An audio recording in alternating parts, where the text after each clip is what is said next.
sublime as prison must perforce ensue. Some true love turned and not a false turned true. About the woods go swifter than the wind, and Helena of Athens looked thou fine. I'll fancy 6 years in pale of cheer. By some illusion, see thou bring her here. I'll charm his eyes against she do appear. I go, look how I go, swifter than arrow!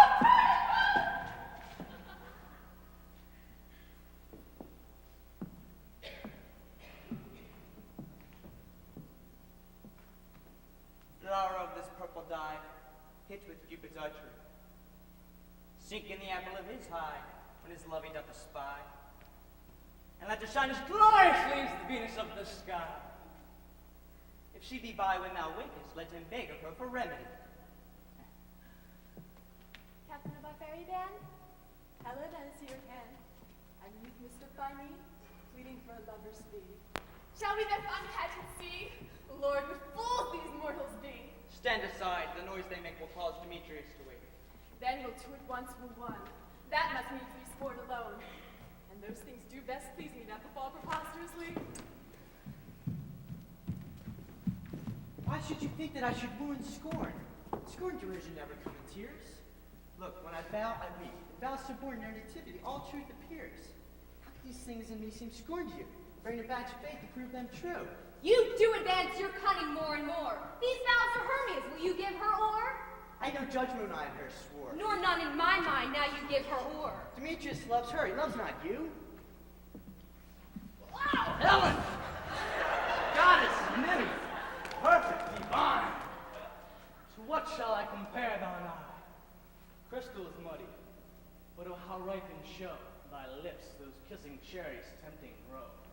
Let me kiss this princess of pure white, the seal of bliss. Oh, spite! Oh, hell! I see you all are bent to set against me for your merriment. If you were civil and knew courtesy, you would not do me thus much injury. Can you not hate me as I know you do? But you must join in souls to mock me too? If you were men, as men you are in show, you would not use a gentle lady so? To vow and swear and super-praise my parts, when I'm sure you hate me with your hearts. You both are rivals. I love Hermia, and now both rivals to mock Helena. A trim exploit, a manly enterprise, to conjure tears up in a poor maid's eyes with your derision. None of noble sort would so offend a virgin, and extort a poor soul's patience, all to make you sport. You are unkind to me, just be not so. If you love Hermia, this you know I know. And here, with all goodwill, with all my heart, and Hermia's love, I yield up my part. Yours of Helena to me bequeath, whom I do love, and will to my death. Oh, never did mockers waste such idle breath. Lysander, keep thy Hermia. I will none. Though I loved her, all that love is gone. My heart to her is guess-wise sojourned. Now to Helen is turned, there to remain. Helen, it is not so. Look, over where thy love comes, yonder is thy dear. Thought from the eye his function take, the ear will quick of apprehension make. Now not by mine eye thy sand found mine ear. Thank you brought me to thy sound. But why unkindly didst thou leave me so? Why should he stay whom love doth press to go? What love could press Lysander to my side? Lysander's love that would not let him bide. Fair Helena, who more gilds the night than all yon fiery O's and eyes of light. Why seek'st thou me? Could not this let thee know that the hate I bear for thee made me leave thee so? You speak not as you think. It cannot be. Lo, she is one of this confederacy? Now I perceive they have conjoined all three to fashion this false sport in spite of me. Injurious Hermia, most ungrateful maid, have you conspired? Have you with these contrived to bait me with this foul derision? Is all the counsel that we two have shared, the sisters' vows, the hours that we have spent when we have chid the hasty foot of time for parting us? Oh, and is all forgot? All school days friendship, childhood innocence? We, Hermia, like two artificial gods, have with our needles created both one flower, both on one sampler, sitting on one cushion, as if our hands, our sides, voices, and minds have been incorporate. So we grew together, two lovely berries molded on one stem. So, with two seeming bodies but one heart. And will you rent our ancient love asunder to join with men in scorning your poor friend? 'Tis not friendly, 'tis not maidenly. Our sex as well as I may chide you forth, though I alone do feel the injury. I am amazed at your passionate words. I scorn you not. It seems you scorn me. Have you not set Lysander to follow me and praise my eyes and face, and made your other love, Demetrius, who even but now did spur me with his foot, to call me goddess, nymph, divine and rare, precious, celestial? Wherefore speaks he this to her he hates? And wherefore doth Lysander deny your love, so rich within his soul, to tender me forsooth affection, but by your setting on, by your consent? I understand not what you mean by this. I do persevere counterfeit sad looks, make mouths upon me when I turn my back, wink each at other, hold the sweet jest up, but fare ye well, 'tis partly mine own fault, which death or absence soon shall remedy. Stay, fair Helena. Hear my excuse. My life, my love, my soul, fair Helena. Oh, Excellence, we do not scorn her so. If she cannot treat, I can compel. Thou canst compel no more than she entreat. Thy threats have no more strength than her prayers. Helena, I love thee, by my life I do, and I swear by that which I would lose for thee. To prove him wrong that says I love thee not. I say I love thee more than he can do. If thou say so, withdraw and prove it too. Quick, come. Lysander, where pretends all this? Wait, Filch. No, seem to break free. Take on as you would follow, but come not. You're a tame man. Go. Thou cat, thou bird, vile thing, let loose, and I'll shake thee from me like a serpent. Why are you growing so rude? What changes this sweet love? Thy love, outward, medicine, hated potion hence. Do you not chat? Yes, Susan, so do you. Demetrius, I'll keep my word with thee. I would I had your bond, but I perceive a weak bond holds you. What, shall I strike her, kill her, harm her? Although I hate her, I will not harm her so. What? Can you do me no greater harm than hate? Hate me? Wherefore? What news, my love? Am not I Hermia? Are not you Lysander? I am as fair now as I was a while. Since night you loved me, and since night you left me. Why then you left me? I, by my life, In earnest shall I say? never did desire to see thee more. Therefore be out of foot, of question, of doubt. Be certain nothing true. 'Tis no jest that I do hate thee and love Helen. You juggler! You canker blossom! You thief of love! What? Have you come by night and stolen my love heart from him? Ah! Have you no modesty, no maidens, no touch of bashfulness? What will you dare with my gentle tongue? Fie, you counterfeit, you puppet, you! Puppet! Aye, thou may ghost Now I well perceive that she hath made compare between us then. She hath urged her height, and her personage, her tall personage, she hath prevailed with him. And are you so grown high in his esteem, desiring so dwarfish and so low? How low am I? Thou painted maypole! Speak! How low am I? I am not yet so low that mine nails could reach into thine eyes! I pray you, though you mock me, gentlemen, let her not hurt me. I was never cursed. I have no gift at all in truishness. I am a right maid for my cowardice. Let her not strike me. You perhaps may think because she is something lower than myself that I can match her. Lower! Ha! Again! Ah! Good Hermia, do not be so bitter with me. I evermore did love you, Hermia. Did ever keep your counsels, never wronged you. Say that in love unto Demetrius, I told him of yourself into this wood. He followed you. For love, I followed him. But he hath chid me hence, and threatened me, to strike me, spur me, nay, to kill me too. And now, so you will let me quiet go, to Athens will I bear my folly back and follow you no further. Let me go. You see how simple and how fond I am. Who is that condition? Get you gone! A foolish heart that I leave here behind. What, with Lysander? Demetrius. Fear not, Helena, she shall not harm thee. No, sir, she shall not. Oh, when she You is take it. angry, she is keen and shrewd. She was a vixen when she went back to school, and though she be but little, she is fierce. Little again! Nothing below little! Why will you suffer her to frighten us?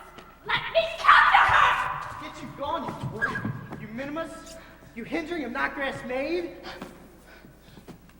You are too officious in her behalf and scorns your services. Now she holds me not. Followeth thou there, strive is right, of thine or mine is most in Helena.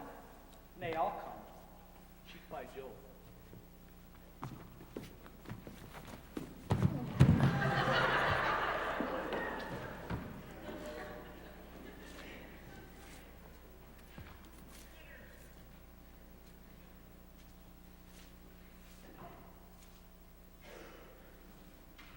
You, lady!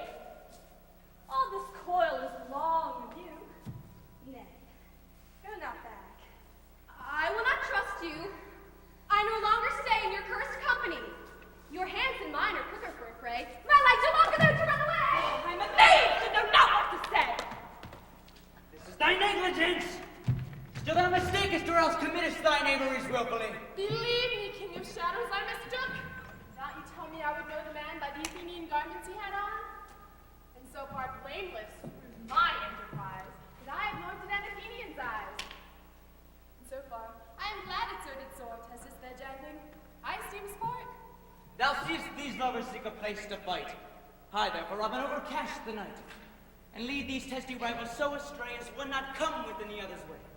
Like to Lysander, sometimes frame thy tongue, and stir Demetrius up with bitter wrong, and sometimes rail thou like Demetrius. And from each other look thou, lead them thus, till o'er their brow doth counterfeiting sleep, with leaden leg and batty wing doth creep. Then crush this herb into Lysander's eye, whose liquor hath his virtuous property, to take from thence all error with his might, and make his eyeballs roll with wonted sight. When they next awake, all this derision shall seem a dream and fruitless vision, and back to Athens shall the lovers wend, with league whose date till death shall never end. Whiles I in this affair do thee employ, and out to my queen and beg her Indian boy. Then I will with charmed eye release from monsters' view, and all things shall be at peace. My fairy king, this must be done with haste, for nets of dragons cut the clouds full fast. And yonder shines Aurora's harbinger, whose approach, ghosts wandering here and there to home to churchyards. Damned spirits all, that in crossways and floods had their burial, already to their wormy beds are gone. And, for fear lest day should look their shadows upon, they will flee themselves exile from light, and must for I consort with black-cloud night. But we are spirits of another sort, and I morning's love have oft made sport, and like a forest o'er the groves may tread, even to the eastern gate all fiery red, opening on Neptune with fair blessed beam, turn into yellow gold his soft green stream. But notwithstanding haste, make no delay, we may effect this yet ere day. Up and down, I would lead them up and down. I fear to feel them town. God would lead them up and down. Here comes one now. Where art thou, proud Demetrius? Speak thou now. Here, villain, drawn and ready. Where art thou? I will be with thee straight. Follow me then, lay no ground.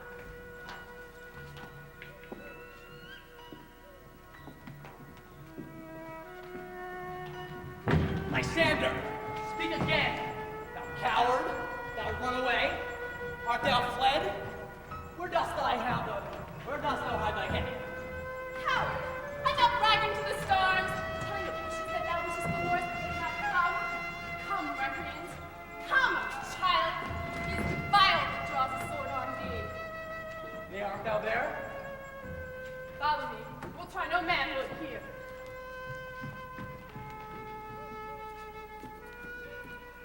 He goes before me, still he dares me on. When I come where he calls, he is gone. Villains much slayer healed than I. Faster I followed, faster he did fly. But fallen mine on the dark uneven way, here will rest me, come thou gentle day. And if but once thou show me thy great light, find Demetrius and avenge this spite.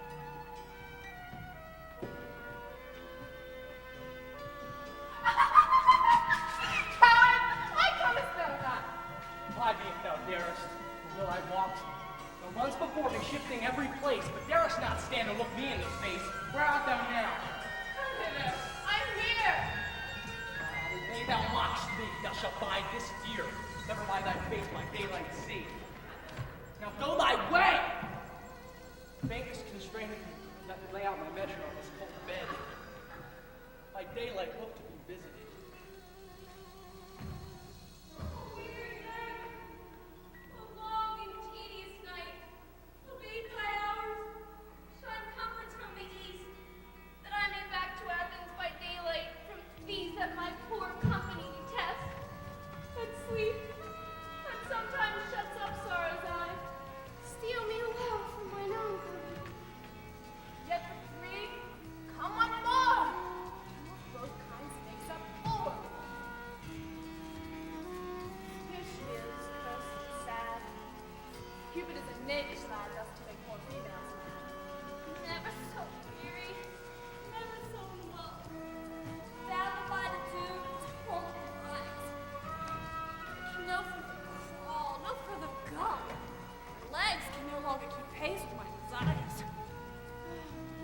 rescue to the break of day.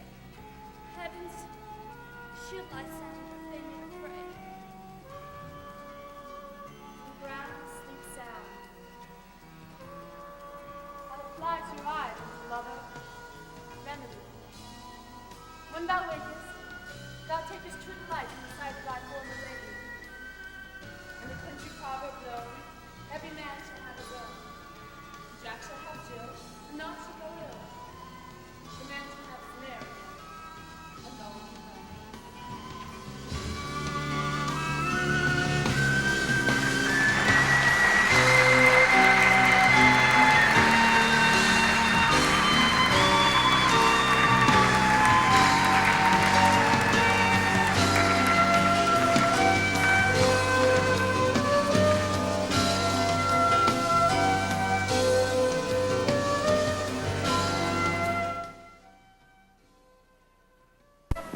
Sit thee down upon this flowery bed, while I thy amiable cheeks do coy, and stick musk roses in thy sleek smooth head, and kiss thy fair large ears, my gentle joy.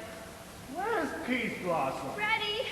Scratch my head, Peace Blossom. Where's Monsieur Cobweb? Ready? Monsieur Cobweb. Good Monsieur. Get your weapons in your hand and kill me a red-haired humblebee on the top of a thistle. And, good Monsieur, have a care of the bring me the honey bag. Good Monsieur, have a care of the honey bag, break not. I would be loth to have you overflown with the honey bag, Signora. Where's Monsieur Mustard Seed? Ready? Give me your neck, Monsieur Mustard Seed.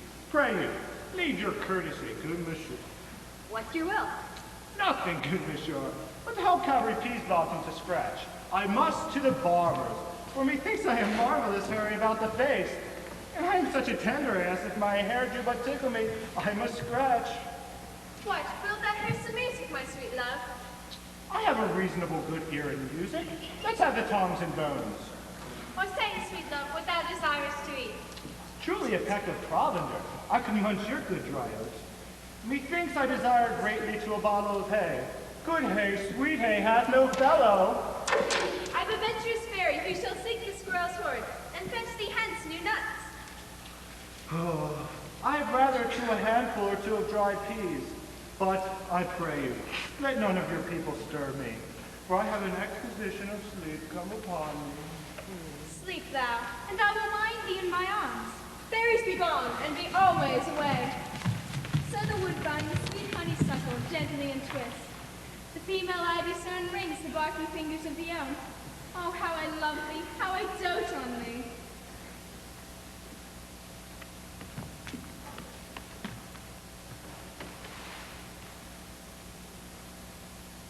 Welcome, good Robin. Seest thou this sweet sight? Her dotage now I do begin to pity. For meeting her late behind the wood seeking sweet favors for this hateful fool, I did fall out with her and upbraid her. Then she is here I templed the head rounded with a coronet of fresh and fragrant flowers. When I had at my pleasure taunted her, and she in mild terms begged my patience, I then did ask for her changeling child, which straight she gave me, and sent her fairy to bear him to my bower in fairyland. And now that I have the boy, I won't do this hateful imperfection of her eye.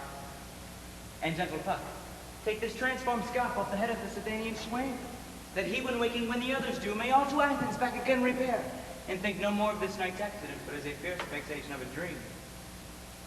But first I will release thy fairy.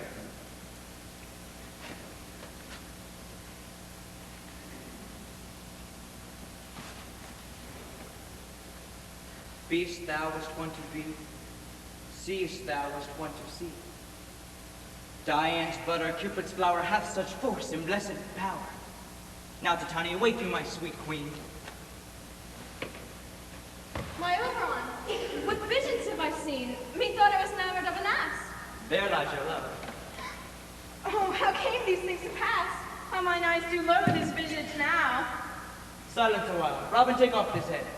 Titania, music call and strike more dead than common sleep all these 5 descents. Music ho, music such that charmeth sleep, when thou awakest with thine own fool's eyes. Sound the music! Come, my queen, take hands with me, and rock the ground where's on these sleepers be. Now though and I new amity will tomorrow midnight solemnly dance, triumphantly into Theseus' house, to fair posterity. There shall the pair and faithful lovers be wedded with Theseus all in valor. Very king and tended mark, I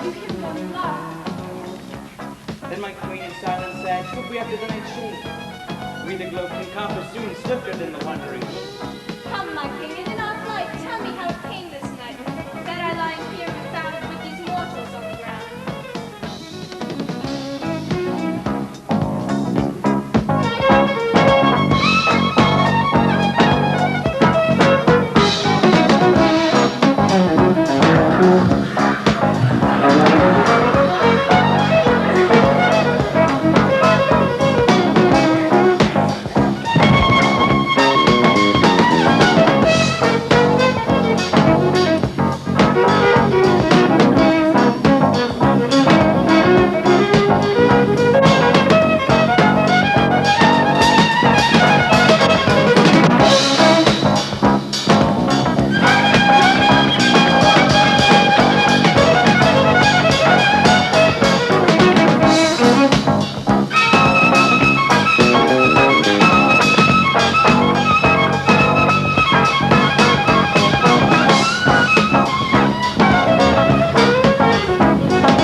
Go, dispatch, I say, and find the forester. We will, my queen, up to the mountaintop and mark the musical confusion of hounds and echoing conjunction. I was with Hercules and Cadmus once, when, in a wood of Crete, they bade the fair with hounds of Sparta. I have never heard such gallant chiding, for besides the groves, the skies, the fountains, every region near seemed all one mutual cry. I have never heard so musical a discord, such sweet thunder. My hounds are bred out of Spartan kind, so fluid, so sanded, and their heads are hung with ears that sweep away the morning dew. A cry more tunable was never hallowed to, in Crete and Sparta, nor in Thessaly. Judge when you hear. But soft, what nymphs are these? My lord, this is my daughter here asleep. And this Lysander. Here Demetrius is. And Helen, old Nanner's Helen. I wonder if they're being here together. No doubt they rose up early to observe the rite of May, and hearing our intent, came in grace of our solemnity. But speak, Aegeus, is this not the day that Hermes should give answer to her choice? It is, my lord. Go, bid the huntsmen wake them with their horns.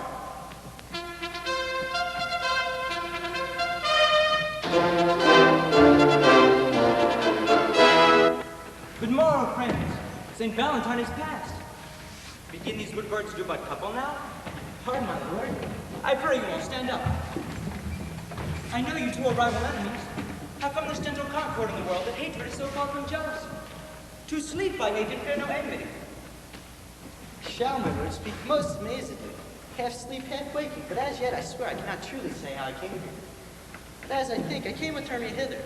Our intent was to be gone from Athens, where he might, without the peril of Athenian law. Enough, enough! My lord, you have enough. I beg the law. The law upon his head they would have stolen away. They would, Demetrius, thereby to have defeated you and me. You of your wife and I of my consent. With my consent that she should be your wife. My lord, Fair Helen told me of their stealth. This their purpose hither to the wood. And I in fury hither followed them. And Helen, in fancy, followed me.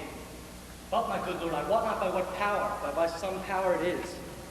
My love to Hermia, melted as the snow, it seems to me now. Just like at the remembrance of an idol god. Like in my childhood did I dote upon it. In all my faith, the virtue of my heart, an object, pleasure of mine eye, is only Helen. And to her, my lord, was I betrothed that I saw beauteous Hermia. But like in sickness did I loathe this food. But now in health do I come to my natural taste. Now do I wish it, love it, long for it, will forevermore be true to it. Fair lovers, you are fortunately dismet. and of this discourse we more will hear anon. Aegeus, I will overbear you here, for in the temple by and by, with us these couples shall eternally be knit. And since the morning is somewhat worn off, harvest hunting shall be set aside. Away with us to Athens, 3 and 3, we'll hold a feast in great solemnity. Come, Hippolyta. These things seem small and indistinguishable, big, like far-off mountains turned into clouds. Methinks I see with parted eye when everything seems double. So methinks, and I have found Demetrius like a jewel, mine own and not mine own. Are you sure that we are awake? Seems to me that yet we sleep, we dream.